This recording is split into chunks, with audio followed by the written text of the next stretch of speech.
बिस्मिल्लाहिर्रहमानिर्रहीम। उम्रा की अदायगी के सिलसिले में लोगों का शौक आए दिन बढ़ रहा है। लोग जौक दर जौक उम्रे की अदायगी के लिए निकल रहे हैं। ट्रैवल एजेंट भी आजकल ज्यादा हो रहे हैं। जहां पहले रियासत भर में 10-5 ट्रैवल एजेंट हुआ करते थे, अब हर ताल्लुक और हर जिले में 2-4 ट्रैवल एजेंट मौजूद हैं। उम्रे का सफर एक बड़ा तिजारती मैदान बन गया है। इन 10-5 सालों में इस्लाम के मुताल्लिक लोगों की मालूमात में काफी इजाफा हुआ है। इंटरनेट ने इस्लाम के बारे में जानने के वसाइल को लोगों की दस्तरस से काफी करीब कर दिया है। इस्लाम और इस्लाम के फैलाने वालों की मोहब्बत अवाम के दिलों में रच बस गई है। उसकी एक झलक यह है कि लोग उम्रे की अदायगी के लिए जौक दर जौक का मुजाहरा कर रहे हैं।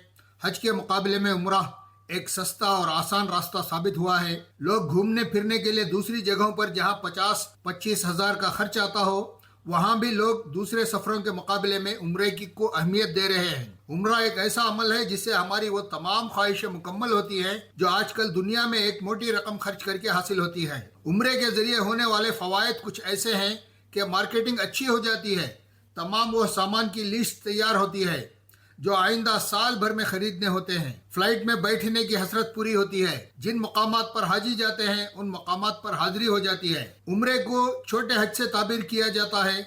उम्रा हज के मुकाबले में ज्यादा सस्ता होता है। हज में पाबंदियां लगी होती हैं कि यहाँ इस तारीख को यूं करो और उस तारीख को उन औकात में ये करो, मगर उम्रे में ऐसी कोई पाबंदी नहीं होती। हज के लिए खुसूसी अय्याम है, मगर उम्रे का दरवाजा साल भर के लिए खुला रहता है। इसलिए भी लोगों का उम्रा जाने का की जानिब रुझान ज्यादा बढ़ा है। हमारे अमल पर शैतान रजीम खामोश नहीं है, वो भी लोगों को उकसा उकसा कर उम्रे की अदायगी के लिए जोर दे रहा है। लोगों में उस जगह की मोहब्बत का जज्बा जगा रहा है। वो चाहता है कि वो लोग जो हज की इस्तिताअत रखते हैं ज्यादा से ज्यादा उम्रा करें और हज से गाफिल रहें। शैतान का काम ही यह है कि सच के मुकाबले में झूठ की हिमायत कराता है और लोग हज के ना जाने पर दलाइल से अपने नफ्स को और लोगों की जबानों को खामोश करा रहे हैं। कुछ लोग ये दलील देते हैं कि जो लोग अपने अंदर जियारत की शदीद ख्वाहिश रखते हैं और पैसों की तंगी की वजह से हज नहीं कर सकते, क्या वो लोग उम्रे की अदायगी से महरूम कर दिए जाएं? मेरा जवाब उनके लिए नहीं है जो अपनी माशी तंगी होने के बावजूद कुछ ना कुछ जोड़कर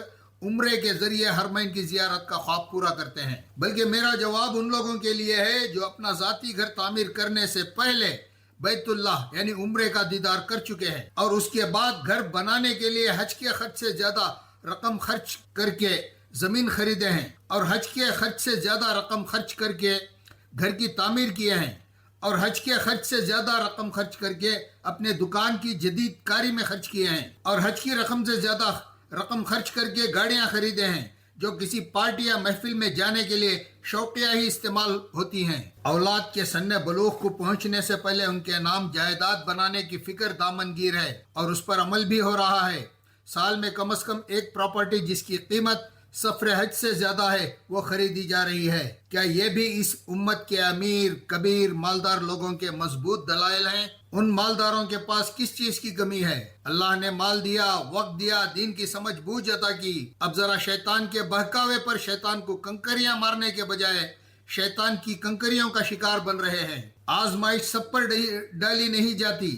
जिन लोगों पर अल्लाह की तरफ से आजमाइश डाली जाती है वो अगर उस आजमाइश से गुजर जाते हैं तो वो दोहरे अजर से नवाजे जाते हैं। हमारे मालदारों को अल्लाह की डाली हुई आजमाइश से निकलने का रास्ता नहीं मिल रहा है, घेरे में आ चुके हैं, इसीलिए वो हज से महरूम हैं। वो चाहते हुए भी हज नहीं कर सकते। वो इब्राहिम और इस्माइल अलैहिस्सलाम और बीबी हाजिरा अलैहिस्सलाम की कुर्बानियों से कुछ अखज़ करना नहीं चाहते। दुनिया में कई ऐसे लोग आपको मिल जाएंगे जिनके पास पैसा था, सेहत थी, वक्त था, जवानी थी, इतने अमीर थे कि पूरे खानदान के हज का खर्च उठा सकते थे। उन औकात से फायदा उठाकर हज करने के बजाय उम्रे पर उम्रा करते रहे। अब हाल यह है कि उनकी माली हालत ऐसी है कि वो एक उम्रे का खर्च की इजाजत नहीं देती। चंद घरों में बच्चे अपने वालिदैन को उम्रा कराते हैं। उन बच्चों को चाहिए कि माँ बाप पर जो चीज फर्ज नहीं उसकी फिक्र के बजाय अपने ऊपर अगर हज फर्ज हो गया है तो पहले उस फर्ज से फारिग हो जाए और हज के फर्ज होने या ना होने का इल्म जानने किसी मौलवी या मुफ्ती की जरूरत नहीं। वो खुद अपने माल के बारे में अच्छा इल्म रखता है। जो औलाद उम्रे की अदायगी के लिए माँ बाप को उम्रा कराती है, क्या उसके इल्म में हज की फर्जियत और उसके अहमियत के इल्म से लापरवाह है? लोग चाहते हैं कि उम्र के आखिरी हिस्से में पहुंचकर हज करेंगे। हम में से कौन है जो हाथ उठाकर बोले کہ عمر کے آخری حصے میں پہنچ کر رہے گا، مرتے دم تک اس کی دولت میں کمی نہیں آئے گی، آخری سانس تک وہ تندرست رہے گا۔ عبدالعلی بن عبدالقدیر اصلاحی حسن۔